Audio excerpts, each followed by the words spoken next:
Hi there, welcome to Campbell Coaching Skills Tips number 1, winter riding. Before we get out on the bike, we're going to have a quick look at clothing and the type of equipment you need to be taking out in these sort of conditions. The current temperature, -5.5, so it's pretty chilly up here at 1200 feet on the Horseshoe Pass. But with the right equipment and a little bit of training, there's some fantastic riding out here at the moment. Nice crisp snow, we've got a little bit of fresh snow just falling now. Some fantastic views around, and it's also pretty quiet because everyone's stayed at home. Let's look at that equipment then. First off, my clothing. I'm just going to use a layering system as you would for any other outdoor sport and any going out in the winter. So my feet, I've got some thicker socks on, some ski socks, snowboard socks, and they're going to keep my feet nice and warm. If you're using thin socks, then wear 2 layers of socks, so you're going to trap a little bit of air in there, and that's going to help insulate you. Next to my skin, I'm going to have my thin wicking layer of thermals. My trusty old Decline thermal top here lives with me, and what this layer is going to do is wick away any moisture from my skin, so that sweat that I generate when I'm working is going to be passed through to the other layers of clothing and then keeping me nice and warm.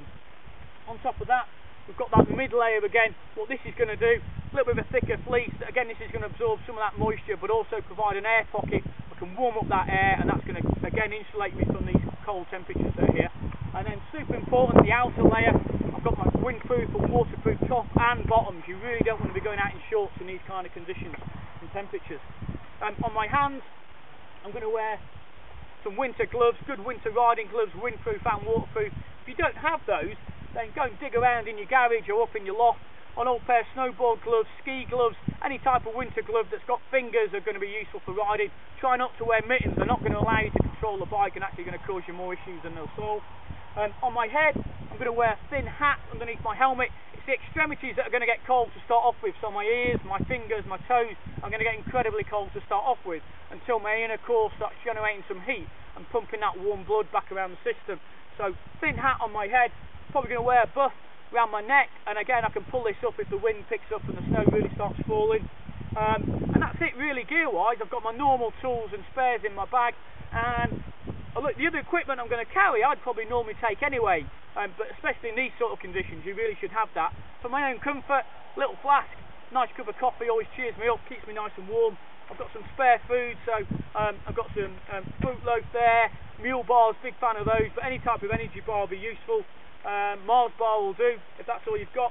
Hydration wise, I'm not going to use a hydration pack. Even with the winter tubes on, in these kind of conditions they start freezing up, so I'm just going to carry a normal water bottle inside my bag surrounded by the other equipment, and that should insulate it and stop it from freezing up.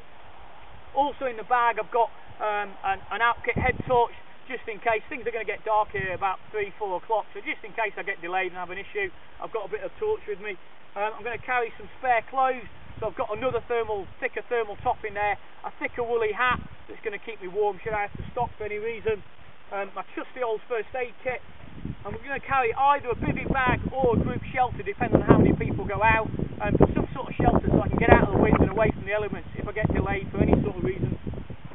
And that's really all you need to be carrying with you. Like I said at the start, a little bit of equipment and a little bit of training can let you get out here in some amazing riding, some fantastic views and really good fun in the snow. You should be going out in a group really, 2 or 3 people, so you can look after each other and also have a bit of a laugh at each other falling off.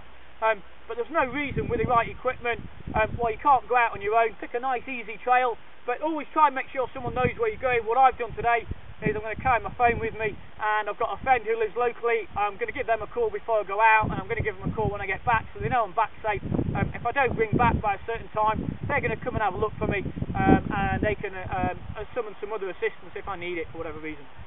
The reason why you need all this equipment is simple little things on the bike, like having a puncture, a broken chain, or more than likely having a mech freeze up or your rear hub freeze up. That's going to stop me for 15-20 minutes, and already now after a couple of minutes of talking to you I'm starting to get quite cold, so you can imagine 20 minutes on top of a hill somewhere, you're going to get cold really quick. So this extra equipment is just going to make life a little bit easier for you and make things far more comfortable. So that's it really for your gear. Next we're going to have a look at the bike.